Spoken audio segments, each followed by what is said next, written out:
In the heart of France's Picardy region, where the whispers of history rustle through regenerated oak and birch, lies a grove that defies time.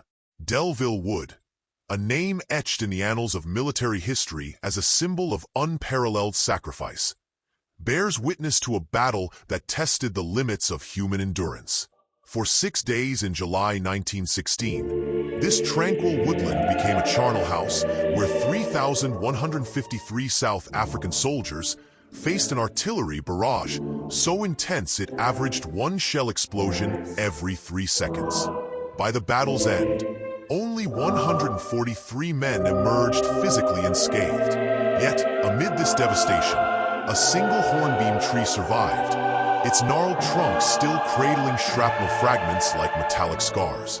This is not merely a story of war.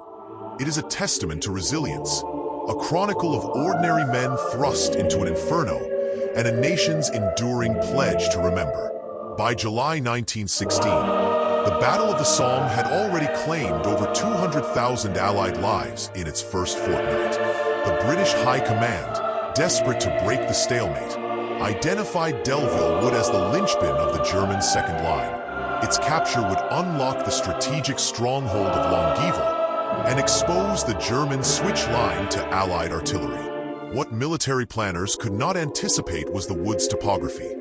A dense thicket of hornbeam and beech with tangled undergrowth, making trench digging nearly impossible. As General Lucan's 1st South African Infantry Brigade advanced on July 15th, they entered a natural fortress where visibility rarely exceeded 30 meters. The South Africans' mandate was brutally simple: take the wood and hold it at all costs. This phrase, repeated in dispatches, would haunt the brigade. Armed with outdated maps and unaware of the German 8th Division's reinforcements, the soldiers soon discovered their position formed a salient, a bulge exposed to fire from 3 sides. German artillery, zeroing in from Ginchy to the north and Flers to the east, turned the wood into what one survivor called a cauldron of flying iron. 2nd Lieutenant Arthur Nibbs of East London penned a harrowing account days after surviving the bombardment. The Boche spotted us before we'd been there 10 minutes, shells bursting all round. Trees cut down in front of us. I saw men blown to pieces, lying wounded and killed all along the road. Nibbs' letter, recently unearthed by his family, captures the surreal horror of a battle where soldiers fought ankle-deep in a gruesome slurry of mud, blood, and splintered bone.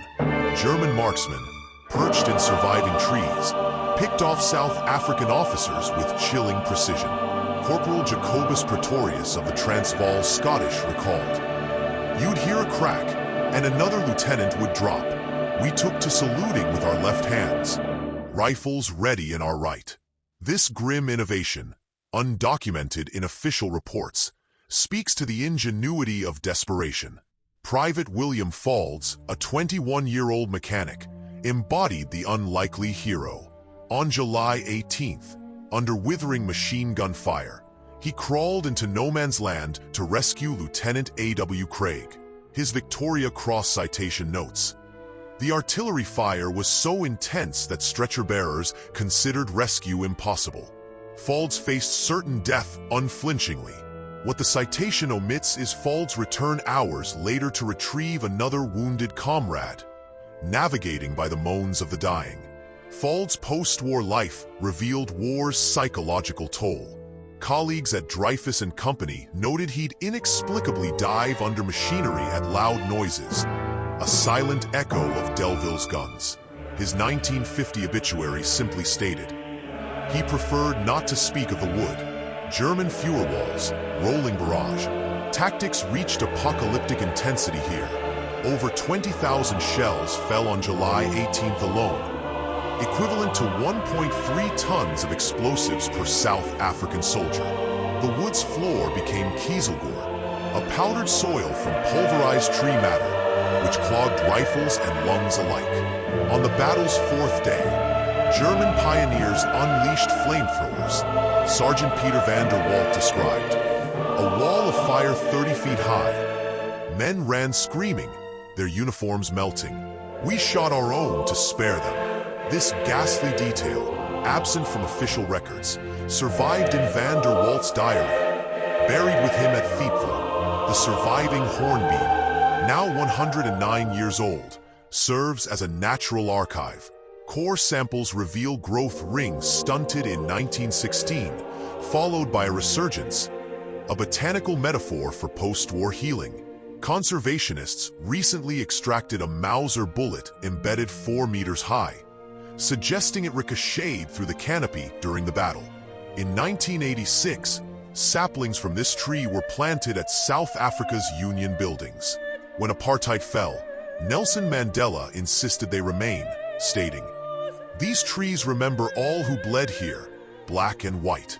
The Delville Wood Memorial, designed by the architect of New Delhi's Rajpath, hides subtle dissent.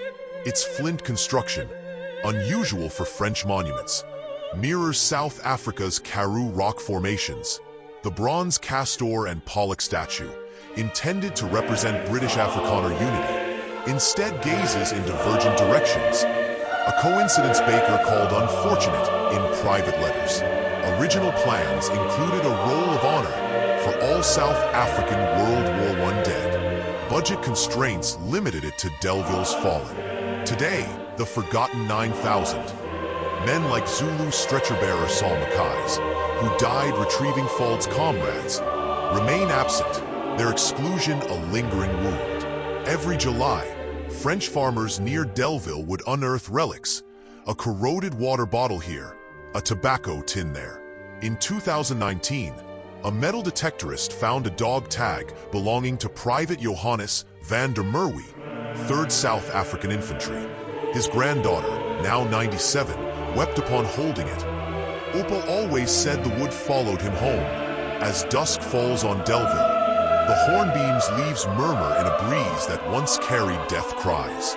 In this hallowed grove, memory grows as resilient as the trees, a living rebuttal to oblivion. Delville Wood stands not only as a graveyard of the past, but as a living testament, a place where the courage, trauma, and unity of a nation are written into the very rings of a surviving tree. In remembering Delville, we remember the price of peace and the enduring power of memory.